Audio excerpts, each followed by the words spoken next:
हाय नमस्कार बच्चों, कैसे हो आप सभी। आई होप आप सभी एकदम बढ़िया होगा। जैसा कि आप सभी जानते हो, आज आप सभी का फाइनली जवाहर नवोदय विद्यालय क्लासेस का 13 दिसंबर को जो पेपर होने वाला था फाइनली हो चुका है। तो बच्चों बहुत बेसब्री से इंतजार कर रहे थे कि कब हमारा पेपर होगा। तो आज फाइनली आपका इंतजार खत्म हो गया है। पेपर है फाइनली 13 दिसंबर 2025 को क्लासेस का जवाहर नवोदय विद्यालय का पेपर हो चुका है। ठीक है बच्चों, तो आप पेपर देके आई होप आप सभी घर आ गए होंगे। पेपर भी आपका एकदम बेहतरीन तरीके से हुआ होगा। तो पेपर मेरे पास है फाइनली आ गया, और आपने कहा था कि भैया जब भी पेपर हो जाए हमारा तो हमारे लिए आंसर की लेके आना। ठीक है बच्चों, तो आपके कहने पे मैंने आकृति वाली तो आंसर की डाल दिया, साथ में अब ये मैथ वाली है। अगर आपने अभी तक आकृति अपनी चेक नहीं की तो मेरी लास्ट वीडियो में जाइए, वहाँ से अपनी आकृति सारी की सारी चेक कर लीजिए। और ये वाला वीडियो जो है आपका, ये मैथ के लिए। ठीक है बच्चों, मैथ के सारे क्वेश्चन मैं बताऊँगा कि कौन कौन से इसके राइट आंसर होंगे। ठीक है बच्चों, तो अपने आंसर है काउंट करते रहना, और अपने लास्ट में क्या है नंबर है जोड़ के कमेंट में जरूर बताना कि भैया हमारे इतने नंबर बन रहे हैं कि हमारा सिलेक्शन होगा। ठीक है, तो सबसे पहले मैथ से स्टार्ट करते हैं हम। देखिए खंड दूसरा है मैथ का। यहाँ पर देखिए 41वां क्वेश्चन है। 41वां क्वेश्चन कह रहा है कि देखिए मेरे पास पेपर वैसा आया, थोड़ा हल्का सा ब्लर है, आप अपना देखते रहिए। एक क्वेश्चन है कि एक आयत के अंतःकोणों का योगफल कितना होता है। एक आयत है, आयत ऐसा होता है जिसके आमने सामने की भुजा बराबर हो, इसके अंतःकोण यानी कि जे, ये वाले अंतःकोण, इसके सभी अंतःकोणों का योग कितना होगा ये आपको बताना। देख लीजिए ऐसा कोण कितने अंश का होता है, 90, और 4 कोण है तो 90 की हम 4 से गुणा करेंगे तो 4 की हम 0 से करेंगे तो 0 आ जाएगा, और 4 की हम 9 से करेंगे 9 तक 36 और 0 यानी कि 360 आ जाएगा। तो कौन सा हो जाएगा इसका, ऑप्शन नंबर ए आपका राइट आंसर हो जाएगा 41वां क्वेश्चन का। अब 42वां क्वेश्चन देख लीजिए। 42वां क्वेश्चन कह रहा है कि 115 परिवारों के सर्व में अंकित किया गया प्रत्येक परिवार कितने बच्चे हैं, इस आंकड़े को ग्राफ में दर्शाया गया है।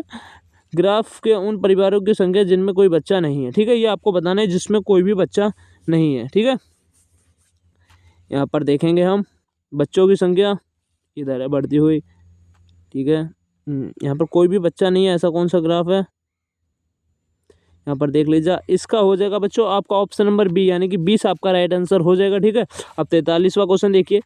43वां क्वेश्चन कह रहा है एक संपूर्ण कोण बराबर होता है। संपूर्ण कोण कितने अंश का होता है, 360 अंश का होता है। ठीक है, और यहाँ पर कह रहा है एक संपूर्ण कोण बराबर क्या होगा, तो 360 बराबर क्या होगा, एक समकोण कितने का होता है, 90।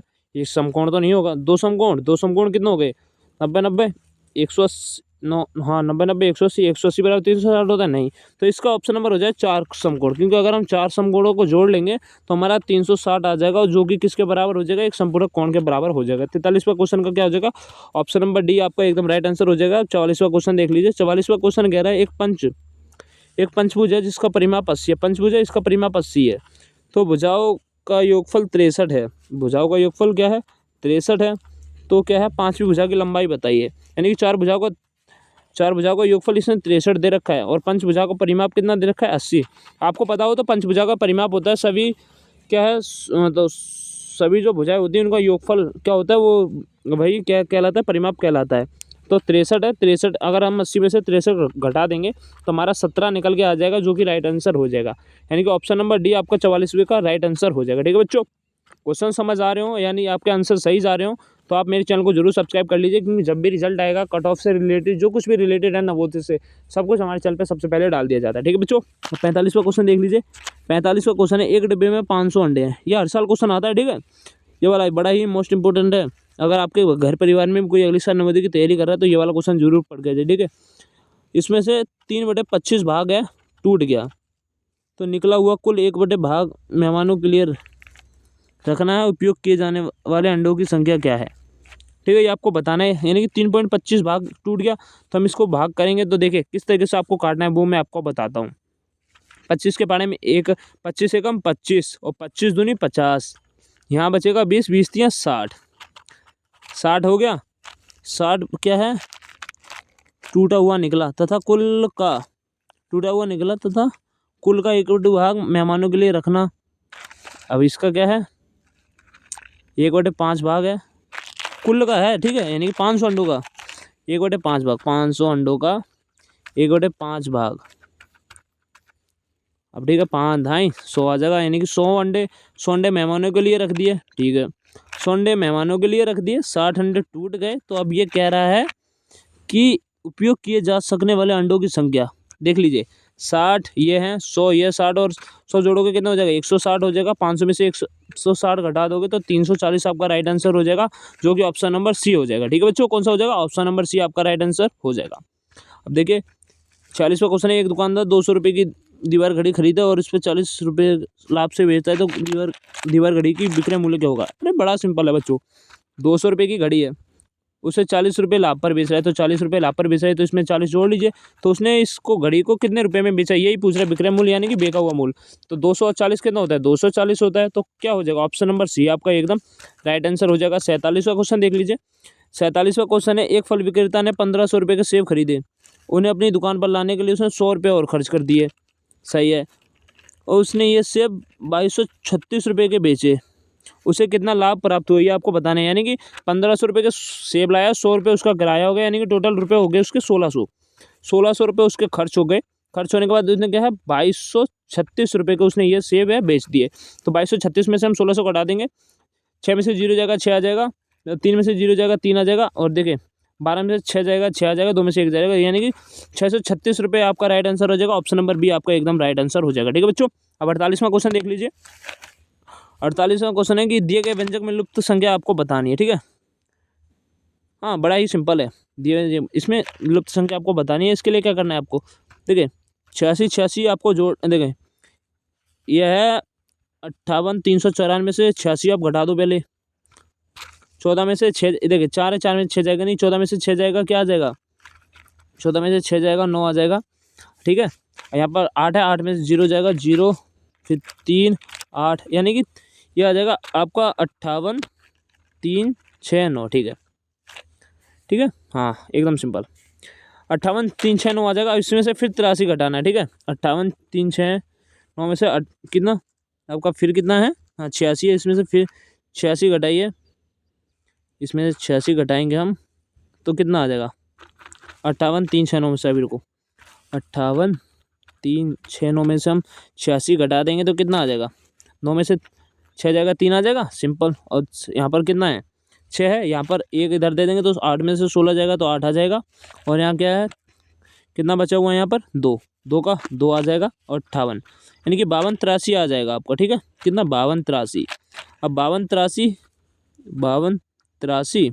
अब 16 इधर किस, ये 86 है, 86 को हम इधर बटे में ले लो, तो इसको हम इससे भाग देंगे तो आपका ऑप्शन नंबर डी एकदम राइट आंसर आ जाएगा। ठीक है बच्चों, अब 49वां क्वेश्चन देख लीजिए। इसका जो है, एक रेलगाड़ी दिल्ली से जयपुर के लिए प्रातः 10 बज के इतने बजे पे निकलती है, यानी कि हाँ ठीक है 10:45 पे निकली और वो कितने 3:30 पर पहुंच गई। तो आप एक काम करिए, 10:45 पे एक, 11:45 पे 1 घंटा हो जाएगा, देख 11:45, 12:45, फिर 1:45, फिर 2:45। ठीक है, 2:45 यानी कि कितने घंटे हो गए, देखिए 11:45, 12:45, 1:45, फिर 2:45, यानी कि 4 घंटे हो गए। ठीक है, 4 घंटे हो गए। 45 के बाद 15 मिनट भी है, 30 मिनट ही है, यानी कि 15 और 30 45, यानी कि 4 घंटे 45 मिनट। ऑप्शन नंबर आपका क्या हो जाएगा, ऑप्शन नंबर बी आपका एकदम राइट आंसर हो जाएगा। ठीक है बच्चों, क्वेश्चन समझ आ रहे हो, अगर आपके आंसर एकदम सही जा रहे हैं तो चैनल को जरूर सब्सक्राइब करिएगा, वीडियो को लाइक जरूर करिएगा। ठीक है बच्चों, अब यहाँ पर देख लीजिए, यहाँ पर है आपका, हाँ फाइनली 50 हो गए। अब क्या बना क्वेश्चन है आपका, बड़ा ही सिंपल क्वेश्चन है कि 999 को भाग देना है 1000 से। देखिए 3 जब बटे में 3 जीरो है तो 3 के बाद पॉइंट लगा दो, यानी कि पॉइंट यहाँ आ जाएगा 0.999, यानी कि ऑप्शन नंबर सी आपका एकदम राइट आंसर हो जाएगा इस वाले क्वेश्चन का। अब ये कह रहा है, ये क्वेश्चन थोड़ा मेरी तरफ से बिलर है, लेकिन इसका जो राइट आंसर है एकदम हो जाएगा ऑप्शन नंबर बी। ठीक है बच्चों, ऑप्शन नंबर बी हो जाएगा। और इसका जो अगला है, देखिए 51 में 52 क्वेश्चन हो गए, 51 52, 53वें क्वेश्चन का हो जाएगा आपका ऑप्शन नंबर ए, 53 का ऑप्शन नंबर ए हो जाएगा, और 52 का 54 का ऑप्शन नंबर क्या हो जाएगा, ऑप्शन नंबर बी हो जाएगा। और 57 का देख लीजिए, 57 का ऑप्शन नंबर क्या हो जाएगा, 57 का ऑप्शन नंबर आपका हो जाएगा बी, 57 का ऑप्शन नंबर बी हो जाएगा। 58वां क्वेश्चन देख लीजिए, ये कह रहा है कि 0.2 गुणा 0.03, हाँ सही 0.0, देखिए 2 3 6, 1 के बाद पॉइंट यहाँ था, 2 के बाद यहाँ पॉइंट था, यानी कि टोटल 3 के बाद पॉइंट लग जाएगा 0.006, यानी कि ऑप्शन नंबर ए आपका एकदम राइट आंसर हो जाएगा। ठीक है बच्चों, और 56वें क्वेश्चन का आंसर देख लीजिए। 64 की सभी गुणनखंडों का गुणनफलों का योग आपको बताना है, तो इसको ऑप्शन नंबर ए एकदम राइट हो जाएगा। ठीक है। 56 का 57वां क्वेश्चन देख लीजिए। ये कह रहा है 20 और 30 का सबसे बड़ा गुणनखंड कौन सा होगा। देखिए ऐसी संख्या बतानी है जो 20 और 30 दोनों को काट दे, तो कौन सी हो जाएगी, 5 भी काट देगी, 10 भी काट देगी, लेकिन आपको सबसे बड़ी बतानी है तो ऑप्शन नंबर सी हो जाएगा 57 का। ठीक है बच्चों, आई होप आपके सभी के सभी क्वेश्चन एकदम बेहतरीन तरीके से सही जा रहे होंगे। अब देखिए 58वां क्वेश्चन देख लीजिए। 58वां क्वेश्चन है, इनको सरल करना है। जो सरल करके आएगा वो आ जाएगा आपका ऑप्शन नंबर बी, आपका एकदम सरल करके जो ऑप्शन आएगा वो आ जाएगा। ठीक है, यानी कि ऑप्शन नंबर बी आपका एकदम राइट आंसर हो जाएगा। अब 59वां क्वेश्चन देख लीजिए। ये कह रहा है 1 से लेकर 11 तक आपकी कितनी अभाज्य संख्याएं हैं वो आपको बतानी है। 1 से लेकर अभाज्य संख्या क्या होती है, जो अपने आप से भाजो और किसी से भाजना हो, 1 से हो अपने आप से भाजो, यानी कि 1 से लेकर 11 तक गिनी आपको देख ली। 1 से 11 के मध्य उनके बीच में बतानी है। ठीक है, यानी कि 2 हो जाएगा, 3 हो जाएगा, 5 हो जाएगा, 7 हो जाएगा, 8 नहीं होगा, 9 नहीं होगा, 10 भी नहीं होगा, यानी कि कितनी हो जाएंगी, 4 हो जाएंगी। तो ऑप्शन नंबर बी आपका एकदम राइट आंसर हो जाएगा। 60वां क्वेश्चन देख लीजिए, लास्ट वाला क्वेश्चन है। इसका जो आंसर होगा वो ऑप्शन नंबर सी होगा। इस बच्ची ने एकदम गलत ये लगाया है, इसका जो होगा ऑप्शन नंबर सी होगा कि 999 को इतने का गुणनफल है। इनका गुणनफल बताना है तो इसका option number C right answer हो जाएगा। ठीक है बच्चों, तो मैंने जैसे आकृति कराई थी मैथ भी एकदम प्रॉपर तरीके से करा दी है। अभी अब मैं आपके लिए हिंदी का भी लेके आऊँगा, तो चैनल को जरूर सब्सक्राइब कर लीजिए। ठीक है बच्चों, तो मिलते हैं नेक्स्ट वीडियो में। तो जय हिंद, जय भारत।